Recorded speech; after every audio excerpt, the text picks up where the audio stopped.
You need people like me so you can point your fucking fingers and say, that's the bad guy.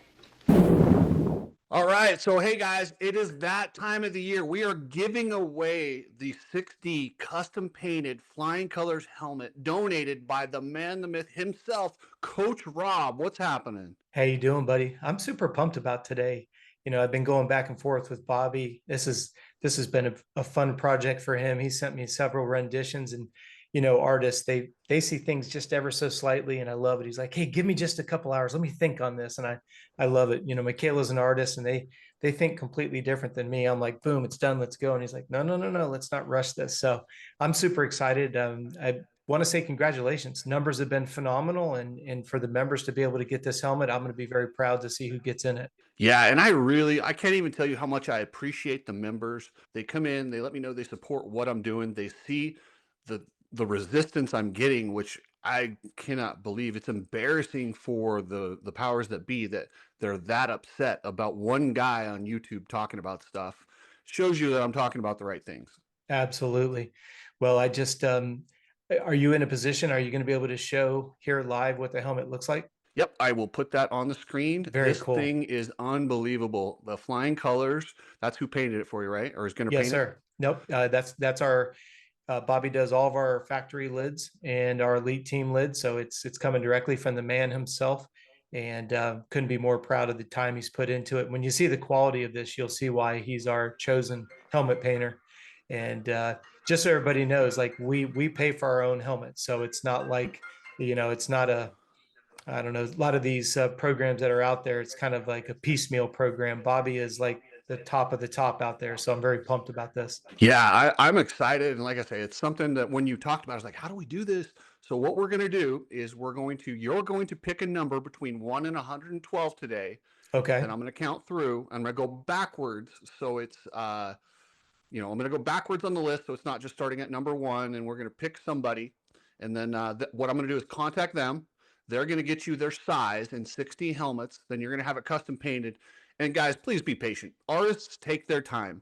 If you want a janky helmet, we can get it right out to you. If you want a ridiculous custom painted helmet, artists take a little bit. So please be patient. And I want to give you a timeline, but you guys, anytime I've ever gotten a timeline with an artist, it's always been a little bit longer. Yeah, 100%. Like, for example, we signed off on our logo, or we signed off on our first quarter helmet design in October.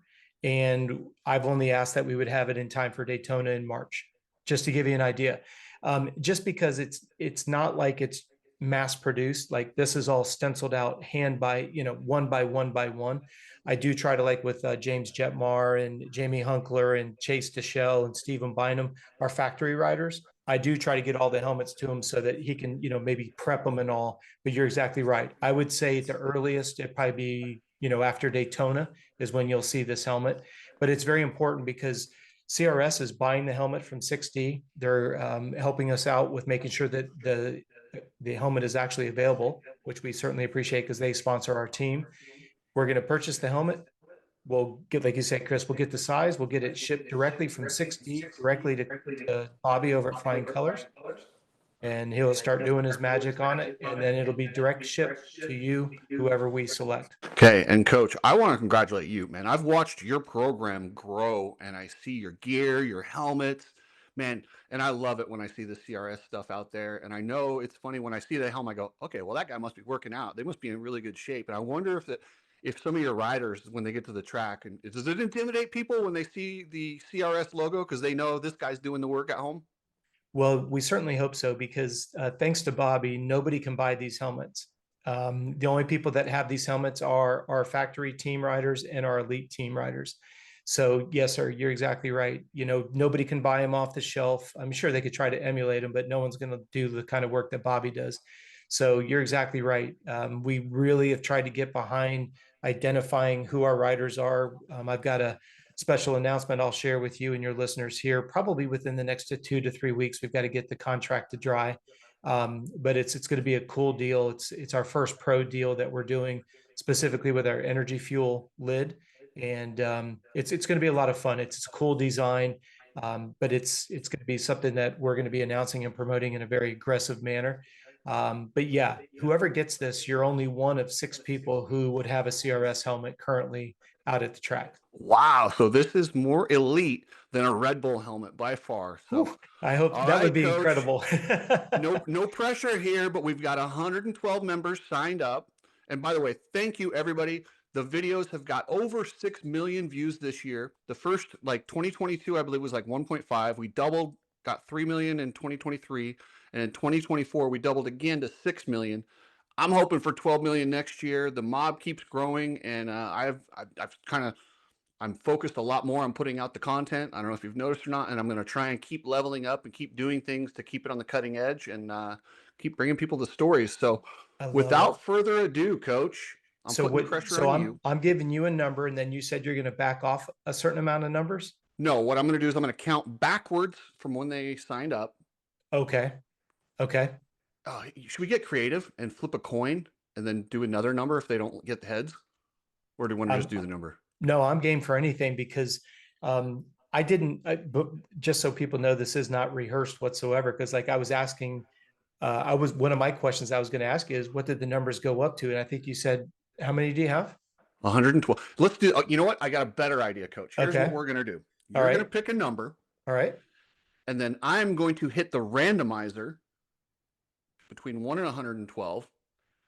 And then we are going to flip a coin whether we subtract or add that number, and that will be your winner. So Okay. let me grab a coin real quick. Hold on. Okay. Hey guys, just want to personally thank you for making this a reality. I hope you guys like the look and the design of it. This is Chris and I are working on some things for 2025. This isn't a one and done. We've got some other big things that we're going to be offering you guys up. It's just our way of saying thanks. It's not anything other than that. You know, it's been a fun couple of years getting to this point, but we want to make sure that every couple of weeks, every month, whatever it ends up being, cadence wise, we'll make sure that we've got some cool things coming your way. So stay tuned for that.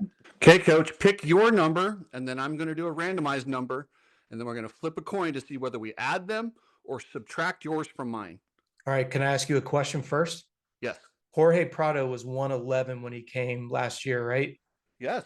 That's my number, 111, because on our preview show, I mentioned to you that I think Jorge is going to be the biggest surprise of the year. So I'm going to stay consistent. I'll start with 111. Okay, so that gets rid of the coin flip because now we don't need to add or subtract because there's 112. If we add, we're clearly going to be over that unless it goes to 1.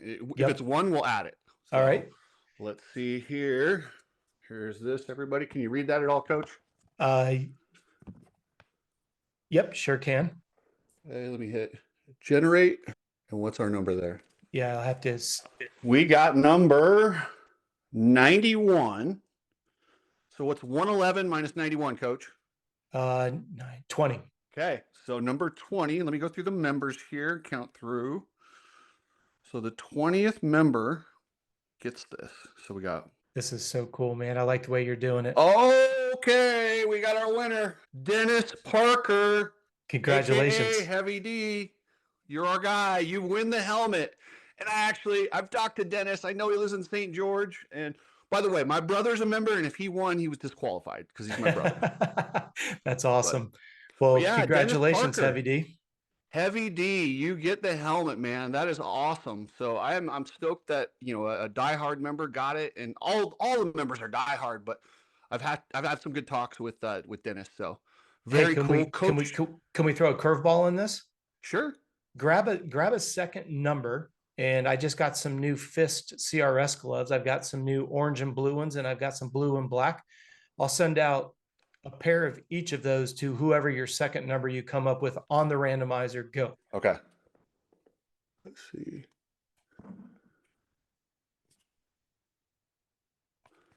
We got, are you kidding me? That's a randomizer. What did it come up with? I can't see it. Numero uno. Number 1. Yes, that's awesome.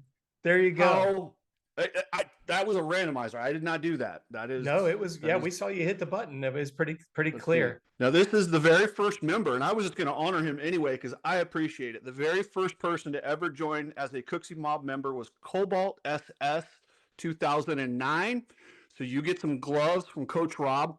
And guys, I'm going to be doing giveaways like this once a month. We've got Nano Extreme. We got some other stuff. I just want to keep it fresh and let you guys know how much I appreciate you guys. I really appreciate you, Coach.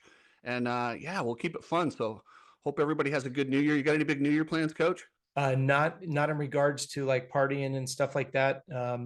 I'm 50. I'm getting ready to turn 57. So my joke is 9 o'clock's the new midnight. So I'll probably get woken up to fireworks, but no, I'm not a New Year's guy at all. So I'm working on. Well, it's not quiet anymore. We're launching a new coaching certification program.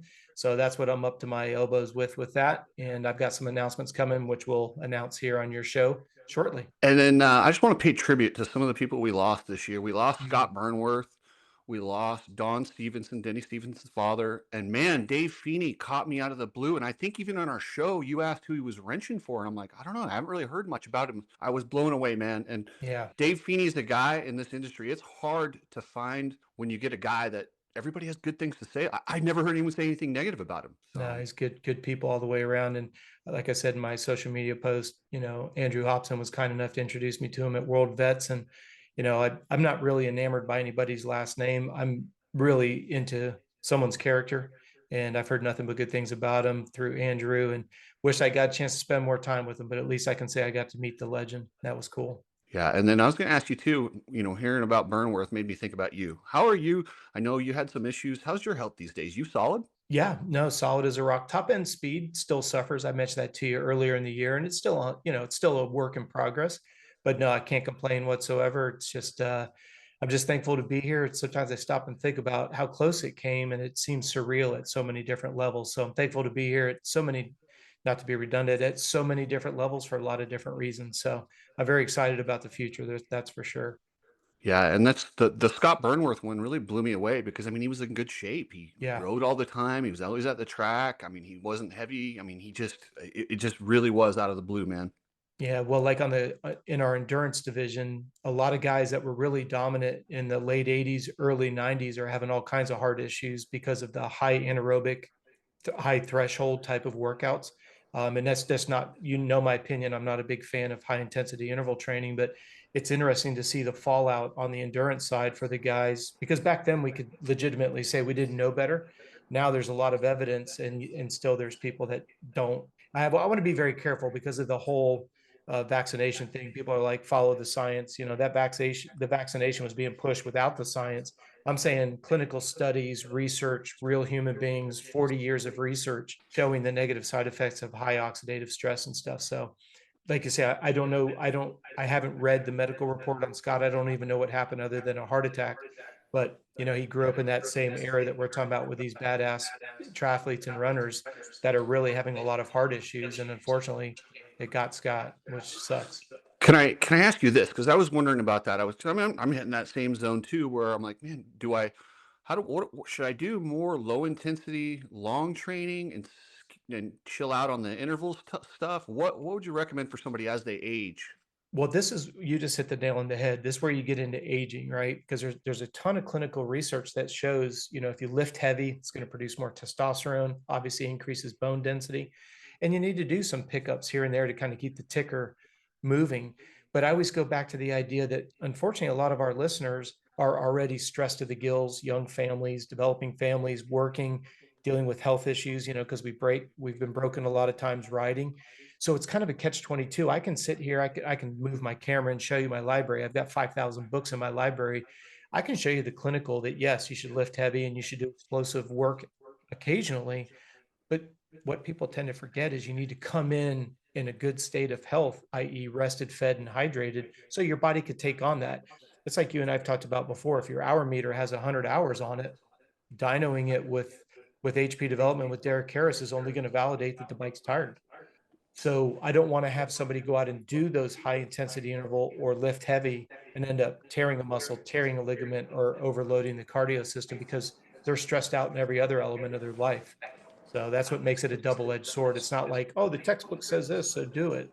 You got to figure out where the person's at. You know what I mean? Yeah, awesome. Well, thank you, Coach. I really, really appreciate you helping out the members. And I know Absolutely. they love you too, and they love having you on. So, as always, open Congratulations. invite anytime you ever want to come on. The platform's yours. So, Congratulations to the two winners. And thanks again to all the mob. We really appreciate you guys and have a great New Year's. Yeah, and I just want to quick announce I had a guy reach out to me yesterday, and we don't have to go into this, coach, but he's working on legislation. This guy knows some of the higher ins and outs as far as how to get, like, I think he was talking about climbing facilities, how they can't get sued because they have some legislation. He wants to start a group. I'm going to have him on Wednesday. I've been talking to Kyle Bitterman, one of the most unsung arena cross badasses that really gets no love. It's crazy. Every year he's fighting for wins and championships. It gets nothing. I'm gonna have him on, and Nice. then yeah, and then there's a couple other ones I'm lining up. So I'll have some good guests and some good shows coming up for you guys, and yeah, it's gonna be a good 2025, coach. Absolutely. Thanks so much, guys. Keep up good work. Talk to you soon.